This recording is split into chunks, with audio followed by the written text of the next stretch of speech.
Forget about it. Do you own what? I started recording this game. Start again. Oh, you guys. Hi guys, welcome to my channel. I feel like it's been so long I said this, but pardon me because I've been working for the Queen, trying to earn the Great British pounds. Okay, so this video. Okay, I have my friend with me. I have Chisom with me. She's good. She's going to come in at some point in this video. She's going to chip in. I'm sure she's shy. She doesn't like to show her face, but she's going to say something in the background probably because of what I'm going to discuss about. So this video is basically to differentiate, to tell you the most common job for international students in the UK and to differentiate between the two most popular ones. So I had made a video before telling you about my first day of being a support worker. It was chill. If you haven't seen that video, I'll put it in the description or I'll link it up somewhere here or here. Okay? Yeah, before I was going to pick this up later, but then she handed it in. This is abacha. It's native to Nigerians from the east. That's the Igbo Nigerians. But I mean, I love it because I love food and I eat food from different parts of the world. Okay, back to what I was saying. I had made a video explaining to you what it feels like or what it entails to be a support worker in the UK in the health sector, and I told you that I hadn't done proper care job yet, and I didn't know what it was like because like everybody that I asked everybody that I asked didn't give me like a vivid explanation or like a thorough explanation of what I was going to do if I got the job. So I had to basically learn on the job. I had to see for myself what it was like. So between when I made that video, I think it's like almost 2 months. Between then and now, I've been to like, I think 4 care homes. I think so. So I have the experience now. And I'm here to tell you what it means.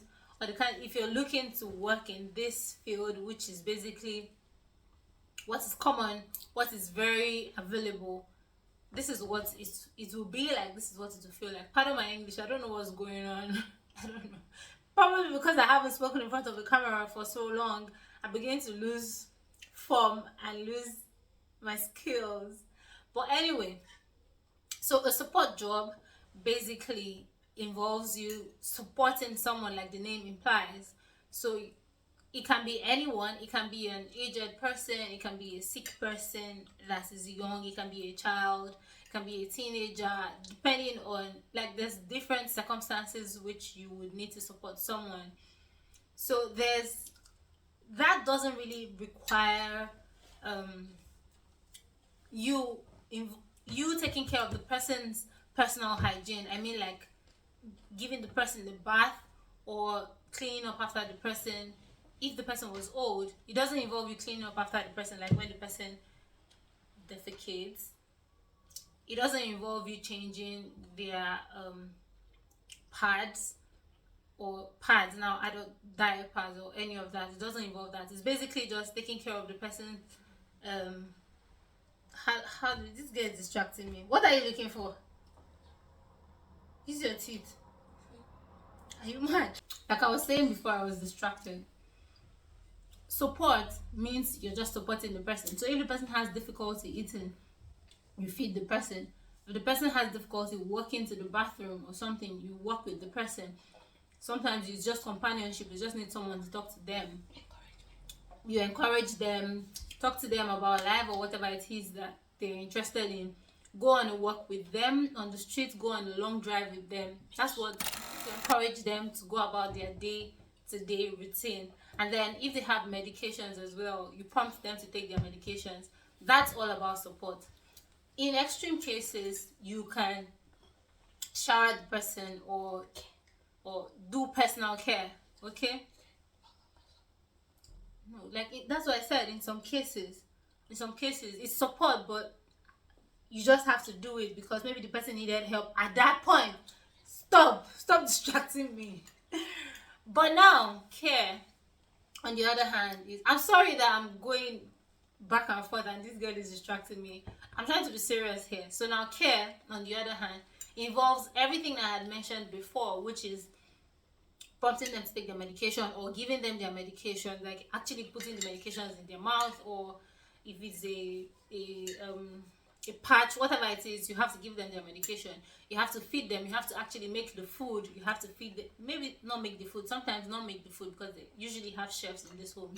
So feed them, put the food combination, um, assist them in, like, actually put the food in their mouth in some cases, take them to the bathroom, give them a shower, clean them up, clean up after them when they finish like eating or something, clean them up in the bathroom.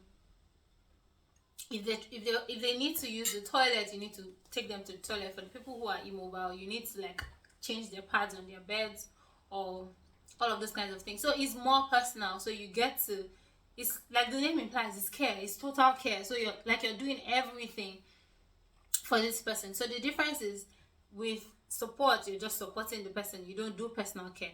So when it moves to personal care now, that is support. And it's rare before you actually have to.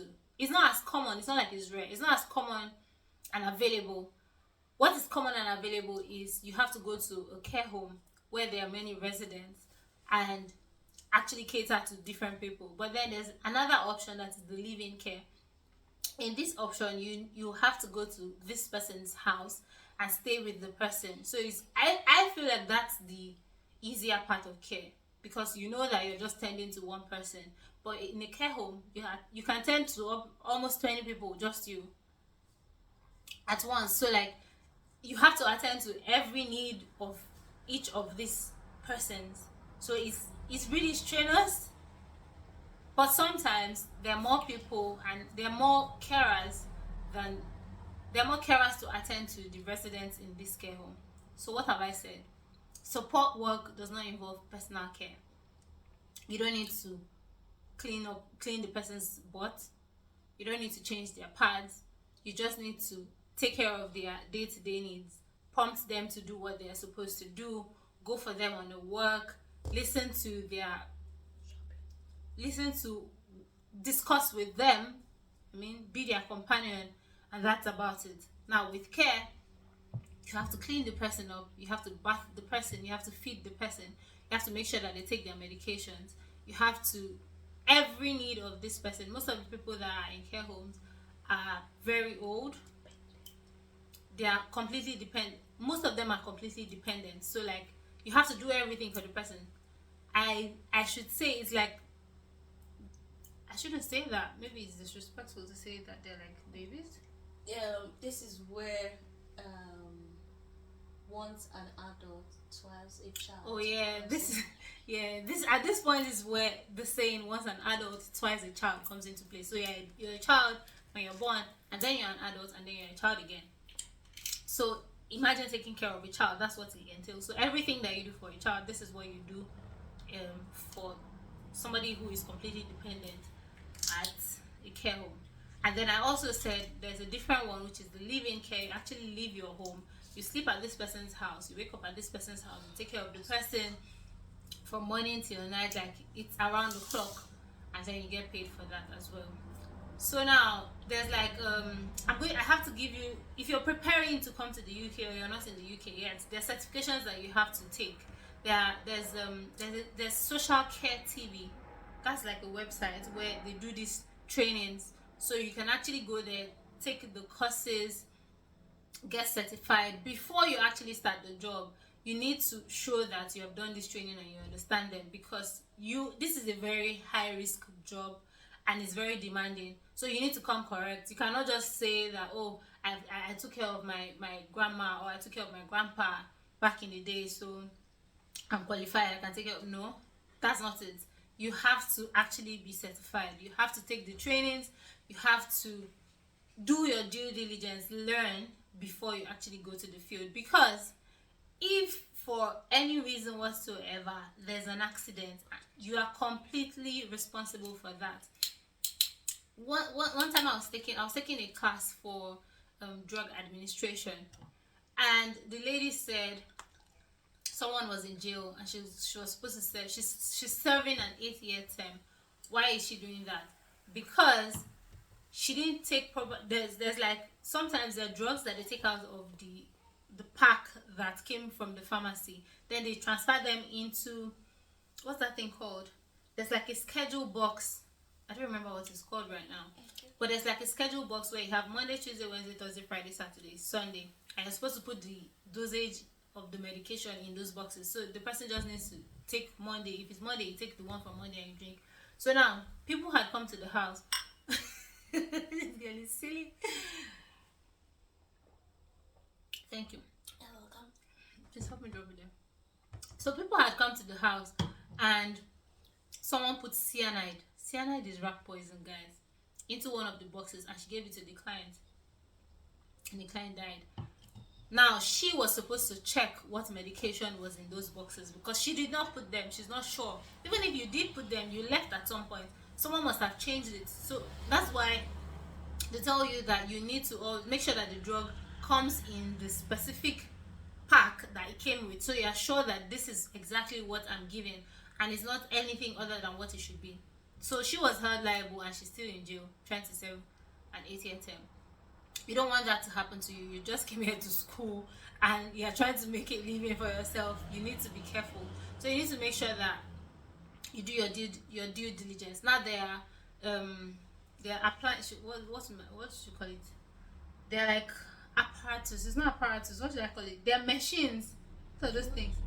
There are different machines that they use to aid people's mobility. So they are like mechanized seats. They are hoists to lift them up. There's different kinds of hoists.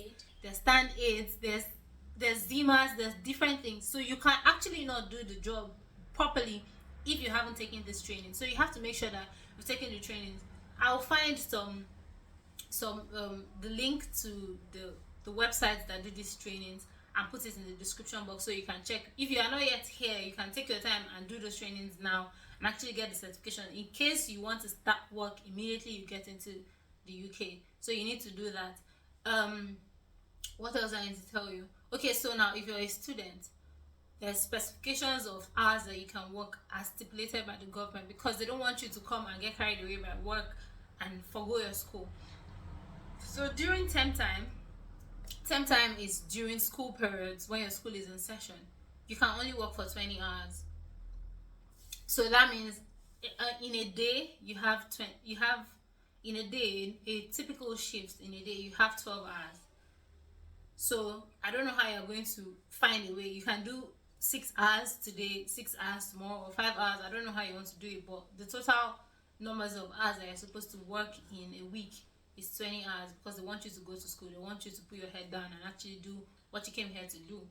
But after when is holiday, like summer holidays or Christmas holidays or Easter holidays or whenever it is, but you're not in school, there's something that is on your portal, your school portal. It's on my school portal. I don't know about your school, but you can print out a letter there that says that you are not in term time, and when you're not in term time you can work as much as you can carry. It's dependent on you. But be informed that if you work, the more you work, the more taxes you have to pay. So you have to make that calculation. And something Chisom told me yesterday was that so you have to work for it in a week. You either work 2 days or 4 days or 6 days, right? So the even numbers are suitable. If you do odd numbers, say you work for 3 days or you work for 5 days or you work for 7 days, you get taxed more. So you need to find the proper, what you might call it now, I don't know. You have to find the balance to the work that you're doing, and you don't want to kill yourself, fam. The thing with this place is that you're actually always going to find the shifts to pick. You're going to find the work to do. But can you do it? Your body will tell you. I mean, I've lost weight. Yes. I've lost weight. And as most times when I even get back home, I'm too tired to eat. I'm too tired to cook. I'm too tired to even bring out food from the fridge or from the freezer and microwave. Like, I just come home, have my bath, and I go to bed. I'm so you need to know that, okay, this is how long I want to work for. This is how much my body can take. You need to calculate it well. What else should I say? You don't take over your pay from, mostly they pay weekly or at most if you're working for an agency. So now there are two people that can employ you. You can either be employed by an agency, which is what is most prevalent. You can either be working for an agency or you can be working directly with the care home. What? Help you. No. Okay. Alright. My goodness. Continue. So you can either be working for an agency or be working directly with the care home. With the care home, you're assured that you're always going to get a job, but then there's no flexibility. With an agency, you get to pick your shift, you pick when it's suitable for you. Well, I mean, with the care home, if you're working directly with the care home, you can actually still pick your shifts, but I don't think it's as flexible as working with an agency. So you can work with several agencies. It's all dependent on you. It's your prerogative, whatever it is that you want to do. But my advice to you is that while you know that you have bills to pay, or you're trying to pay your school fees, or trying to send money back home, or you're trying to buy land or buy a house, whatever it is that you want to do, don't kill yourself. There's always work. Don't kill yourself. If you die, the work will still continue. Okay? What did I advise? Okay, I was going to say they usually pay you weekly. So if you don't, try not to take over the timesheets from this week to the next week, because then you get taxed for it for the next week in compilation with the work that you had done for that week. Do you understand? Like, if you go to work 4 times this week, at the end of the week, make sure that you send your timesheet to your agent. Okay? So that way you get taxed for just that week. But now if you take it over, if you say, oh no, you want to accumulate it, so you want to keep the timesheet from this week till the next week, then you're going to run into trouble. You're going to run, not like trouble, I mean, but your money will be cut tax. Because they'll put it all together and tax you as one, and you do not want that. So that's one. What other advice do you have for them?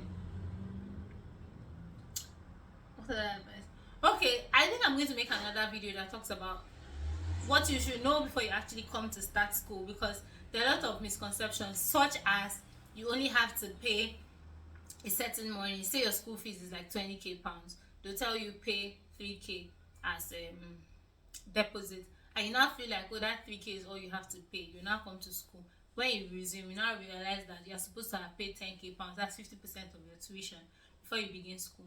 I think I have to make another video to talk about that. That's one thing. And you need to know that you need to pay 50% before you actually resume, else you run into trouble. You work shifts morning, afternoon, night, evening, next morning, you will die. You don't want to do that. So I think that's all I have to say about this video. Summary: there's care and there's support. There's more care jobs available than support jobs. Support is less stressful and less what's the word, intense. It's less personal. But then there's care, and there's more care jobs than there are support jobs. There's customer care jobs as well, but then customer care jobs are difficult to come by, in my opinion, because you need to have developed their accents. You definitely cannot speak British English better than the Brits. So my dear, that's not even an option to me. It's okay, it is. Everybody's doing care. Don't let anybody deceive you. Don't let anyone. Here, another thing that I want to emphasize is that there's dignity in labor. Whatever it is that you're doing, even if you are the Kuda, sweeping road, fam, they're going to pay you minimum wage or a little above minimum wage, and you'll be able to cater for your day-to-day expenses. So don't look down on any job and say that, oh, I can't do this one, or I can't do that one. You need to start somewhere. I saw a video of a lady that's a medical doctor. When she came here, she didn't have her PLAB or something. She didn't have the certification that allows you to practice in the UK. And she came with her husband then. That was 10 years ago. She worked at Primark. She was like a cleaner at Primark. This is a medical doctor from Nigeria. She was a cleaner at Primark. She did it for some time. And 10 years later, she went back to, the video I saw was her 10 years later. She went back to the front of the Primark that she worked in, and she's like, look at me now. I think she has bought a house or something. She has bought a house in this place. She's practicing medicine now. She's chill. So you know that you're going somewhere. You know that, oh, this is what I'm trying to get at. This is what I'm trying to achieve. But this is what I have to do now for me to be able to achieve what I want to achieve. And then another thing that people say again is when you come to the UK, don't calculate your money in. When you're buying things, don't try to convert it to naira. Fam, I stayed in this country for like 5 months. I did not earn £1. I was spending in naira. I mean, it's pounds that I'm actually spending, but then I was spending it in naira because it was naira that I converted to pounds that I was using. So you can't even be telling me that I should not be converting things. If I want to buy gari, what am I buy? Oh, I want to buy mango, like that video that I made.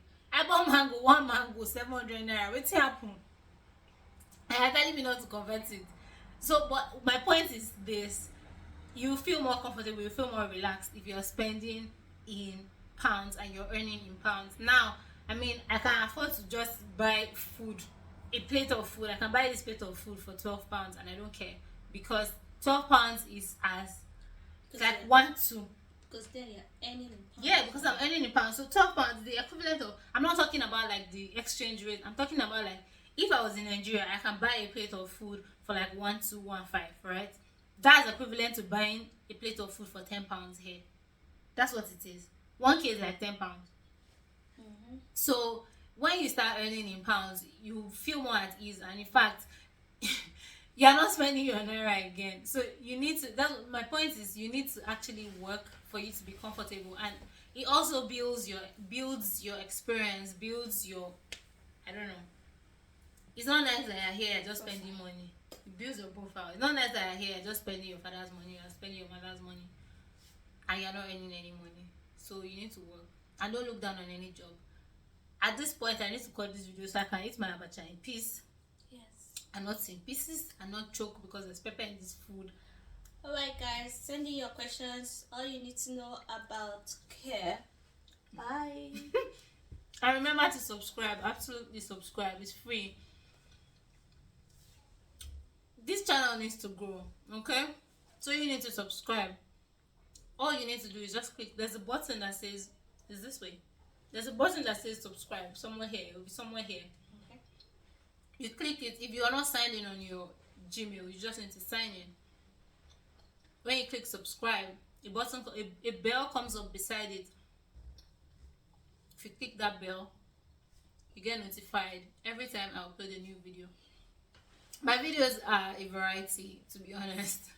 Yeah. So, I have movies on my channel. I have these kinds of talks on my channel. I have travel on my channel. I had explored a bit of Nigeria before I left. And trust me, there's definitely a location, a destination in Nigeria that is on my channel that I am sure that you did not know about. Or you have heard about and you haven't seen. You have heard about and you haven't seen videos of. I have videos there. Also follow me on Instagram.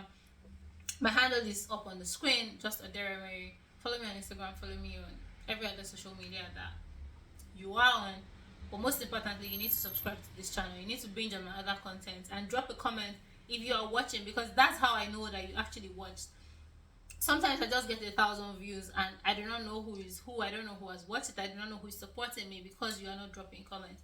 And if you drop comments, it spurs strangers or other people to actually comment. And if you like the video, that's by clicking the thumbs up underneath the video. It gets recommended to other people, and that is how the channel grows. Okay, it's stressful working, schooling, making these videos, and trying to still be a baby girl. So please support me. All right, bye.